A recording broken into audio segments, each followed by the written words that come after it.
Hey everyone! Today I'm going to be talking about programming fundamentals to get the most out of your sample libraries. There are 5 key parameters you need to know to make high-quality mockups, and I'm going to show them to you first in isolation and later in context with some musical examples. In terms of equipment, I love to use a MIDI keyboard and a MIDI fader, but you can use the mouse or a breath controller or even any other MIDI instrument. These principles all apply to any DAW, but I'm going to be using Cubase, so let's get going. The first thing I'll say about MIDI programming is that each individual sample library will respond differently to the different MIDI parameters you'll learn about. So it's really important to spend a lot of time experimenting with them and understanding their different idiosyncrasies, and then you'll be able to master that individual sample library. So the main MIDI programming parameters are pitch, note on and off, velocity, modulation, and then expression and main volume. So let's start with pitch. It's seemingly the most straightforward one. When you play a note on your MIDI instrument or program it in with the mouse, it will have a certain pitch class. So for example here, this is C3 according to Cubase. The way in which this can differ is if the individual instrument you're using is some sort of a transposing instrument. So for example, if I play that same note, or rather if I play the octave above it, C4, on the piccolo, we're actually going to get an octave above with this library because it's a transposing instrument. You can hear that's C5 and this is C4. So that's something to account for and be aware of. There are a few ways you can do this using MIDI modifiers to reset the notes to the exact pitch class, but just be aware of that. The next thing is if you're using an instrument that is actually a multi-timbral instrument. So for example, this Spitfire percussion library, I have a patch here called Hands and Hits, where the different notes, as you can see in blue here, these different pitches, are actually triggering different percussion instruments. So patterns you build on this instrument will use different pitches to play different sounds. Straightforward enough. The last thing to be aware of is that a lot of libraries will use key switches to change between different articulations. So here's a Cinematic Studio Strings cellos patch, starting off on the sustain, but then if you were to play F0 down here, you'd get staccato. And then you can, this is the mod wheel, but basically you're changing through the different articulations and classes of articulations using these key switches. So you can see they're in red here in Contact. Here are harmonics, trills, and so on. Okay, so that's pitch. Next up is note on and off. When you're programming, you want to make sure that you are choosing exactly the right place for the note on and the note off for that sound. So this can be affected by, let me load up the flute's short patch here. This can be affected by the fact that different sounds take different times to speak.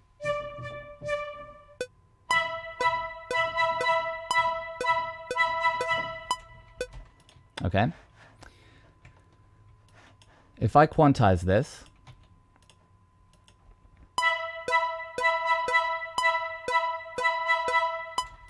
it's pretty in time with the click, but it's not perfectly in time with the click. And what I recommend you do is to understand how and why this is. So if I export this as audio and compare the audio to the click, you can see these little lines here which sort of indicate the transients when the computer has analyzed that it thinks that sound has exactly attacked. Those transients are not to the click. I would have to pull them back by 60 ticks or so to put them exactly in time with the click. Let's hear that.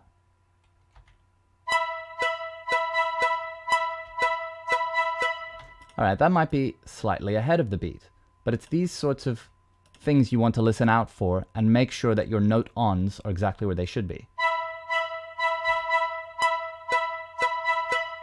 That feels quite good to me. So therefore I can see, because I've had to pull this audio back, when I use this instrument, I actually need to pull the MIDI back. Now you can either do this manually, or you can do it by using something in Cubase like this track delay. If you put in a negative track delay, you can use that to compensate for the startup time. All right, that sounds pretty in time to me, but further experimentation would be required in a larger context. Let's have a look at another place where note on is really important. Let's record a legato phrase.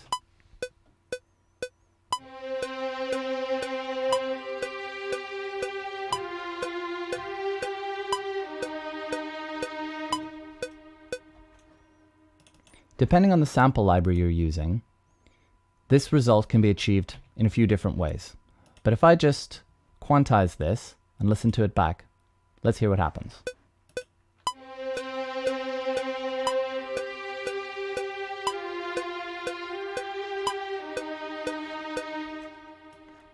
A lot of these notes are way too late, and that's because the transition effect as you go from one note to the next takes time that isn't accounted for by the note on. So this requires a little bit of feeling and experimentation, but by pulling these notes forward, and I'll heighten the effect by using a low velocity which will trigger a longer transition effect.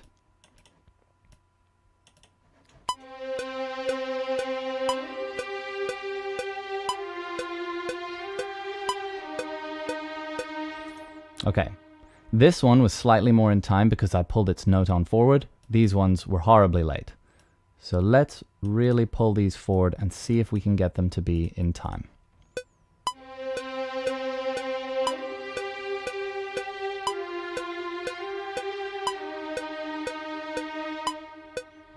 Okay, that's a lot better. Also pay attention to the fact that I made a very short break here at the end of this phrase, and that's where note off becomes important, so that when this note and then this F was played, it was re-articulated as a new phrase. Here's an example where note off is very important. Here's a short phrase for trombones.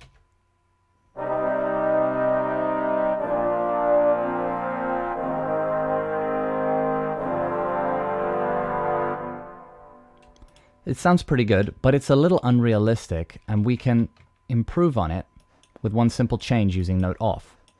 If I grab all of these notes and pull their note off slightly earlier to leave a small gap at the end of each bar, have a listen to the change.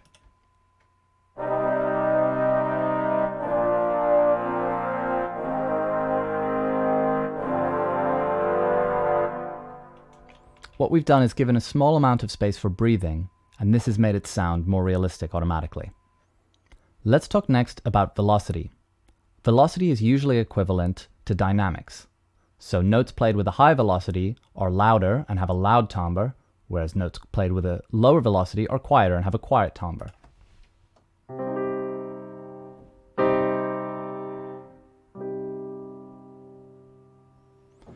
Different sample libraries will react differently to different velocity values though, and it's important to be aware of what it's going to do depending on the sample library you're using. Let's have a quick look at an instrument where velocity is not controlling dynamics. This is a short French horn patch from Cinebrass. If I play it back, you might expect that if I lower the velocity, the notes will become quieter. But this is actually not the case. With this patch, velocity controls the length of the notes. So if I make them 127 velocity, each note is longer, whereas down at velocity of about 5, each note will be as short as possible. The next basic MIDI parameter is CC1, modulation. This is often used to control dynamics, and it's very powerful because it can be changed in real time. You don't have to just choose one velocity value and use it for the whole note. You can start the note quiet and finish it loud. Let me give you an example. Let's look at this trombone patch we used earlier. I'm going to record a change in modulation in real time, and you can hear the effects.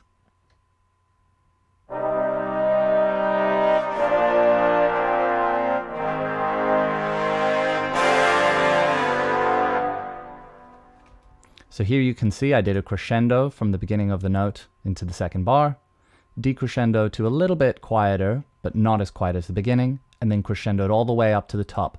And you can hear all the different crossfades between the dynamic layers, which creates a really effective sound, especially for brass.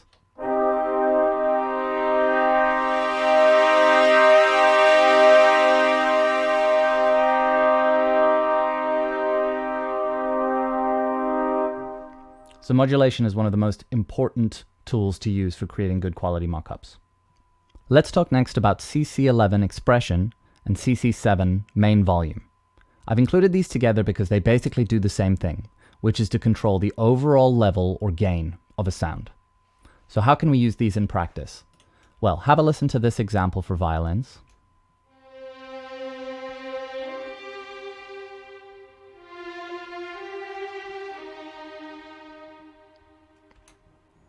It's often a good idea to use expression to shape the sound further. At the moment, we're only using modulation to control the dynamics.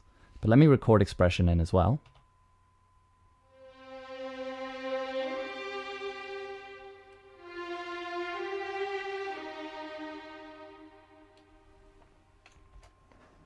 By using the expression in this way, I can have the sound come from nothing, retreat a little bit more.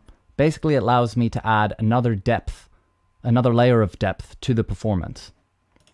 So once you've done this, you can use main volume to control a third layer.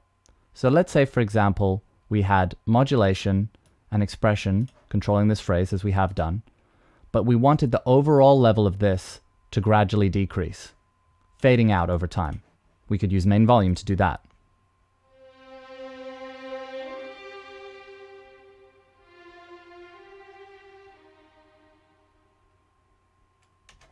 There, the overall performance is still controlled, but we're using main volume to lower the overall level of that phrase. Now, one of the reasons this is so powerful is because this change in volume takes place before any insert or send effects. So as you fade away, you can still hear the reverb decay. Let's have a look at some examples of these principles in practice. Here's a short note section from my track Rogue Defector.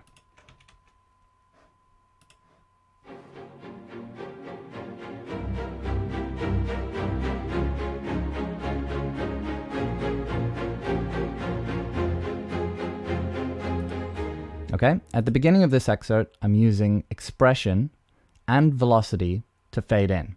So the timbre is changing because it's going from a quiet dynamic to a louder dynamic, and I'm also fading it in so it blends into the track. Another little idea I'm using, which is very common, is I have two different short string libraries.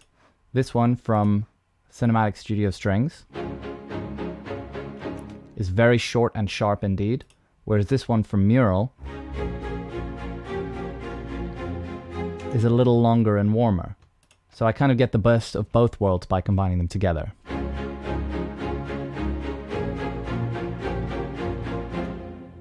Let's look next at some long notes, some chords. So we've got horns, tuba and bass trombones, and then chimbasso and bass trombones.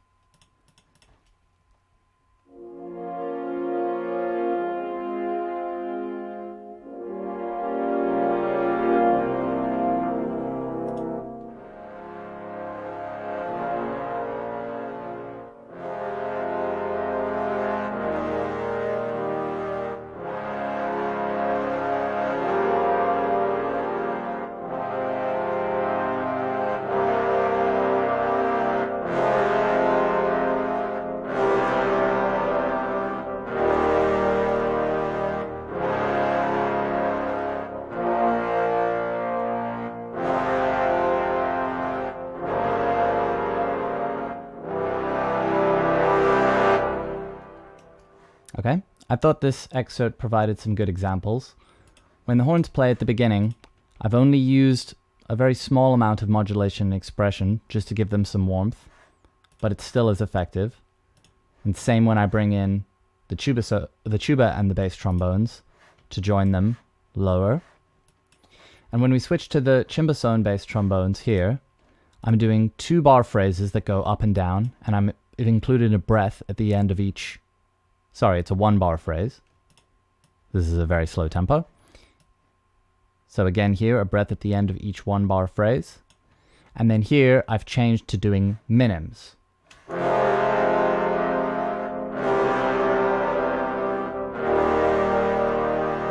And at the end of each of these chords, not only am I including a breath, but I've also lowered the modulation and expression a little bit so that they come in with a strong attack and back away. And then at the end of the phrase, we have quiet modulation expression that allows us to grow through a big dynamic crescendo.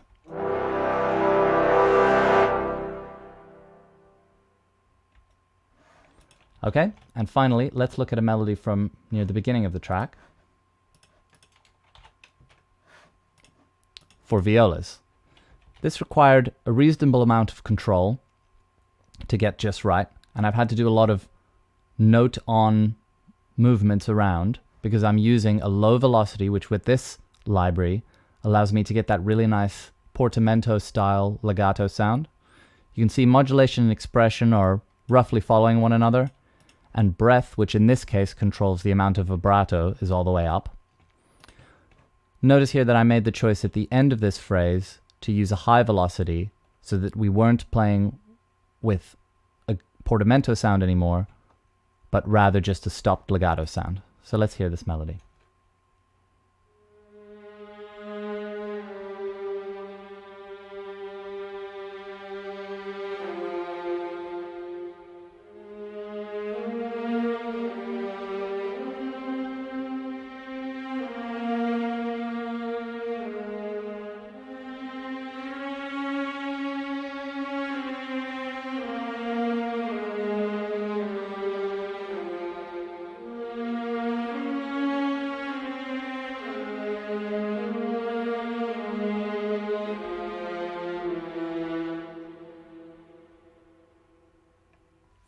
Alright, I hope that was useful. Thanks for watching, everyone. Please stay tuned to Score Connect. We've got lots more videos like this, as well as track breakdowns and other things like our weekly panel discussions on Wednesday night called From the Booth. I'll also leave links in the description to my YouTube and Twitch channel where I do more content like this, and I'll see you in the next video. Bye!